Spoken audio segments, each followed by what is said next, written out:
Welcome to online education. તો આજે આપણે ધોરણ 10 વિષય વિજ્ઞાન ચેપ્ટર નંબર 6 જૈવિક ક્રિયાઓ, એમાં આપણે વનસ્પતિમાં પાણીનું વહન કઈ રીતે થાય એ શીખી ગયેલ છે. તો હવે આજે આપણે વનસ્પતિમાં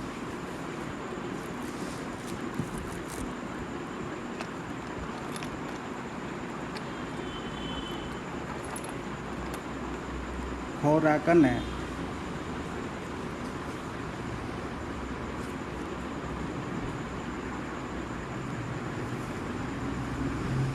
અન્ય પદાર્થોનું વહન અથવા સ્થાનાંતરણ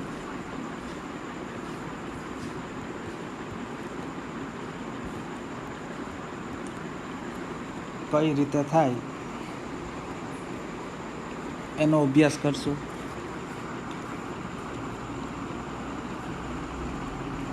તો જે રીતે વનસ્પતિમાં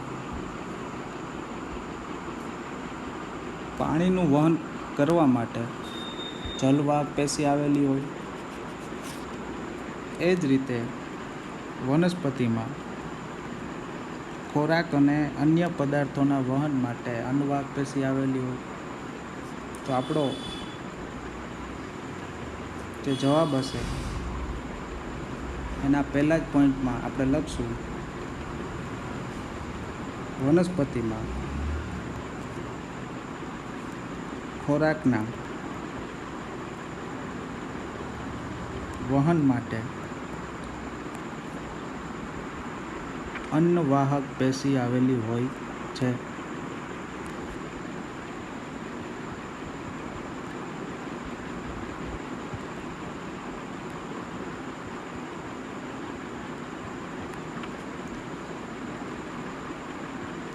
તો પાણી માટે જલવાહક પેશી અને ખોરાક અને અન્ય પદાર્થો માટે અન્નવાહક પેશી. તો અન્નવાહક પેશી હોય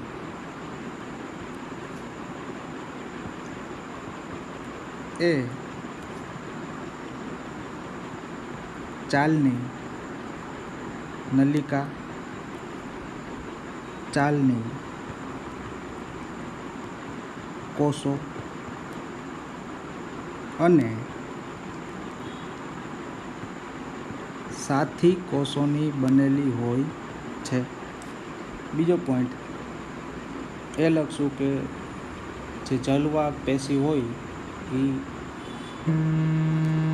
જલવાહક પેશી હશે તે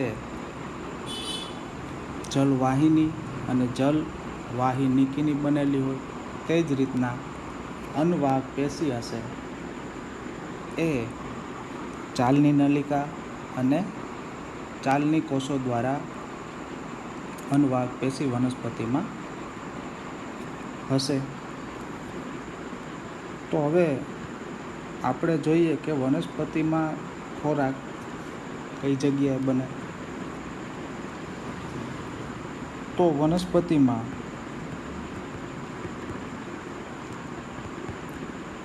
જે પર્ણો હશે એની અંદર હરિતકણ હશે.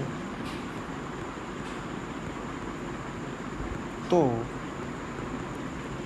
એ પર્ણો હરિતકણની મદદથી પ્રકાશ સંશ્લેષણની પ્રક્રિયા કરશે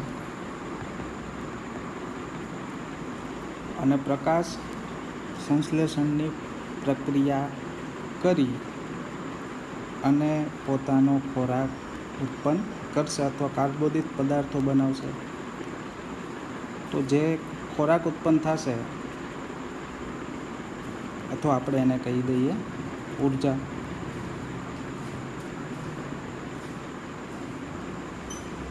તો વનસ્પતિના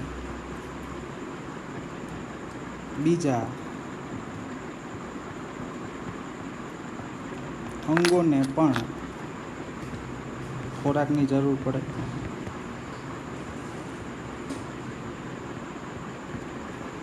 તો હવે ખોરાકની જરૂર બીજા અંગોને પડશે તો ખોરાક બનશે પર્ણોની અંદર. પર્ણોમાં ખોરાક બનશે તો હવે એનું ડાળી, એનું પ્રકાંડ, એના મૂળ ત્યાં સુધી વનસ્પતિને જે કંઈ ખોરાકની જરૂર પડશે, અથવા આપણે એને કહીએ ઉર્જા, તો ઉર્જાની જરૂર પડશે. તો આનું વહન કરવા માટે વનસ્પતિમાં જલવાહક પેશી આવેલી હોય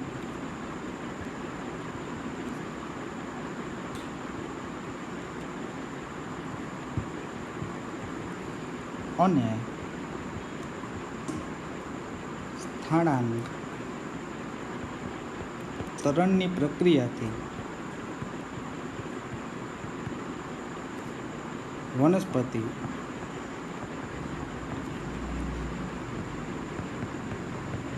ખોરાકનું વહન કરે. તો જે આ ખોરાકનું વહન હતું એની દિશા હતી પર્ણોથી મૂળ તરફ હતી, એટલે નીચેની બાજુ. તો એ વહન છે એ થશે અનુવાહક પેશીની મદદથી અધો દિશામાં નીચેની તરફ ઊંધું થશે.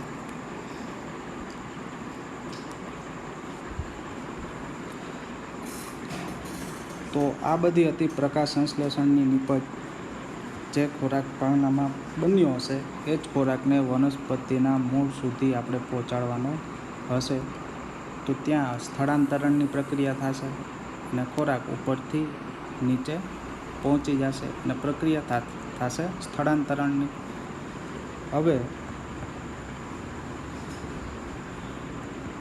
જે પ્રકાશ સંશ્લેષણીય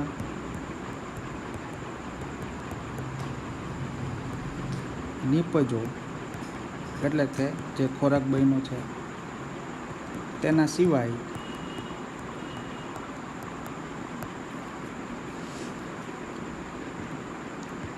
આપણે એક્ઝામ્પલ લખશું. એના સિવાયના કોણ કોણ આવશે તો એમાં એમિનો એસિડ, જે કંઈ સારો હશે એ, અન્ય પદાર્થો, એના હોર્મોન જે ઉત્પન્ન થતા હશે. તો આ કંઈ જે સાર, એમિનો એસિડ આ બધું હશે એ વનસ્પતિના મૂળમાં સંચય પામે. તો મૂળની અંદર સંચય પામતો હોય તો યાદ રાખવાનું કે આ વસ્તુ છે એ વનસ્પતિને જરૂરી જ છે, પણ પર્ણોમાં બનશે એને કહેશું આપણે પ્રકાશ સંશ્લેષણીય નિપજો. આપણા ક્વેશ્ચનમાં જ છે ખોરાક અને અન્ય પદાર્થોનું વહન. તો આપણે ખોરાકનું વહન સમજાવી દીધું. હવે જે બીજા અન્ય પદાર્થો છે, એમિનો એસિડ, બીજા લઘુ પોષક તત્વો જરૂર પડતી હોય, ગુરુ પોષક તત્વોની જરૂર પડતી હોય, પછી આપણે વનસ્પતિના અંતઃસ્ત્રાવ લખી શકીએ, પોષક તત્વો, આ બધા જે જરૂરી દ્રવ્યો હશે એ મૂળમાં સંચય પામશે. તો મૂળની અંદર હશે તો આ બધા પોષક તત્વોને છેક પર્ણ સુધી પણ પહોંચવું પડશે.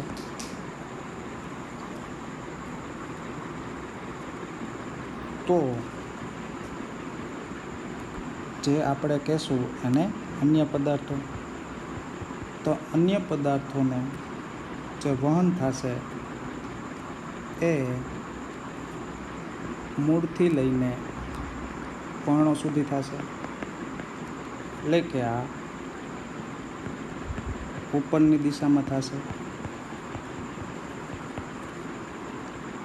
તો એ પણ વનસ્પતિની અન્નવાહક પેશી કરશે.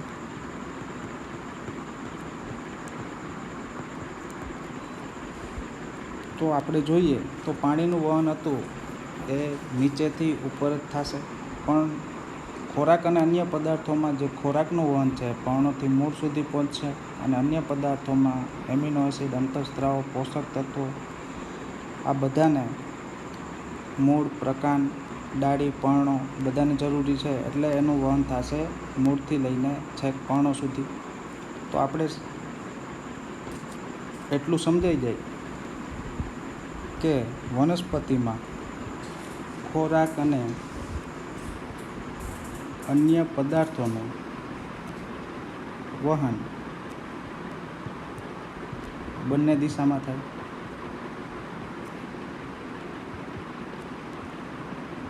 એક આવશે અધો દિશા, એટલે એમાં ખોરાક નીચે આવશે, અને બીજું આવશે ઉર્ધ્વ દિશા, તો એમાં જે જરૂરી પોષક તત્વો છે એ ઉપર જશે. પછી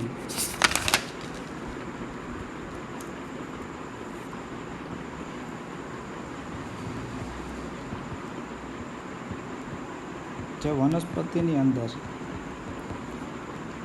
સુક્રોઝ બનશે, તો સુક્રોઝ જેવા પદાર્થોનું વહન કરવા માટે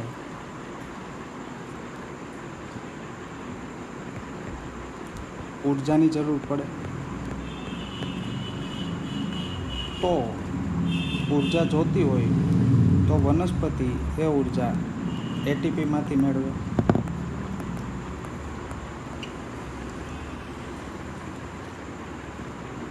તો હવે કદાચ એક માર્કમાં પૂછી શકે સુક્રોઝ જેવા પદાર્થોનું વહન વનસ્પતિમાં કઈ ક્રિયાથી થાય, તો જવાબમાં આવશે આપણી આશ્રુતિ દાબની ક્રિયાથી. તો ધ્યાન આપવાનું, જે સુક્રોઝ જેવા પદાર્થનું વહન છે આપણે વિરુદ્ધ દિશામાં કરવાનું હોય સ્થાનાંતરણની, એટલે વિરુદ્ધ દિશામાં જ્યારે સ્થાનાંતરણ કરવાનું હોય ત્યારે આપણે બહારથી ફોર્સ આપવો પડે, એટલે વનસ્પતિને ત્યારે ઉર્જાની જરૂર પડશે. તો એ ઉર્જા ક્યાંથી મેળવશે? એટીપીમાંથી. તો ફરીથી સમજી લો, પહેલું આપણે જે વહન શીખીએ તો એની અંદર જે ખોરાક અથવા પ્રકાશ સંશ્લેષણીય નિપજો જે બને છે વનસ્પતિમાં, એ બનશે પર્ણોમાં. તો પર્ણોમાં બનશે તો બધાને જરૂર પડશે, તો પર્ણોમાંથી છેક પહોંચશે મૂળ સુધી, તો આ વહન આપણે કહેશું અધો દિશામાં.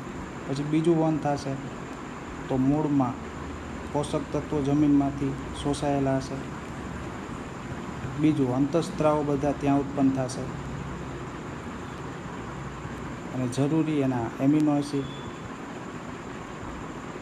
તો આ બધાનું વહન છેક ઉપર સુધી કરવું પડશે. તો મૂળની અંદર એનો સંચય થશે, એટલે મૂળથી પર્ણો સુધી આ બધા તત્વોનું વહન કરવા માટે વનસ્પતિમાં દિશા જોવા મળશે નીચેથી ઉપર, એટલે આ થશે ઉર્ધ્વ દિશામાં, આ થશે અધો દિશામાં. હવે સુક્રોઝ જેવા પદાર્થોનું વહન થશે આશ્રુતિ દાબની ક્રિયાથી. તો જ્યારે આશ્રુતિ દાબની ક્રિયાથી વહન કરવામાં આવશે ત્યારે વનસ્પતિને જરૂર પડશે ઉર્જાની. તો ઉર્જા ક્યાંથી મળશે? એટીપીમાંથી. તો આટલું લખી નાખવાનું.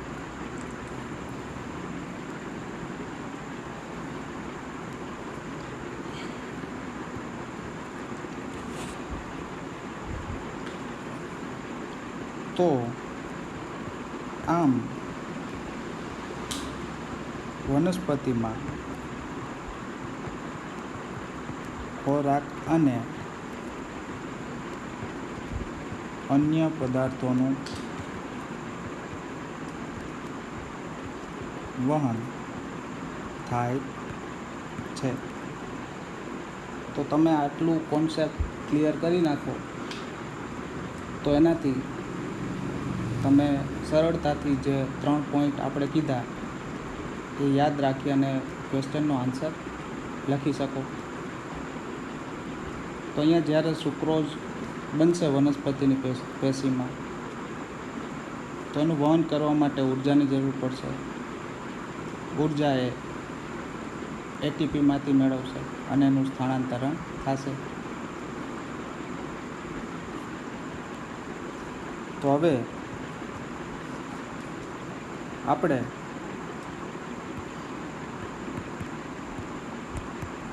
મનુષ્યમાં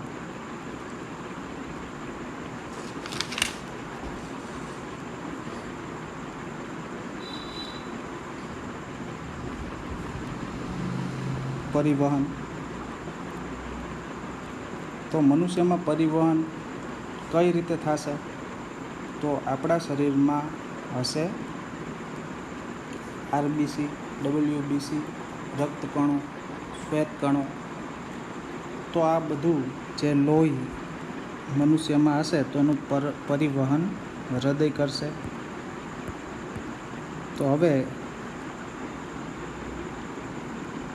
આગળના લેક્ચરમાં આપણે મનુષ્યમાં કઈ રીતે આ બધા પદાર્થોનું વહન થશે એ આપણે ભણશું. એટલે આપણે હૃદય વિશે ભણવાનું થશે, કારણ કે આખા શરીરમાં જે લોહી પહોંચાડવાનું કામ કરશે એ હશે આપણું હૃદય. તો બેસ્ટ ઓફ લક.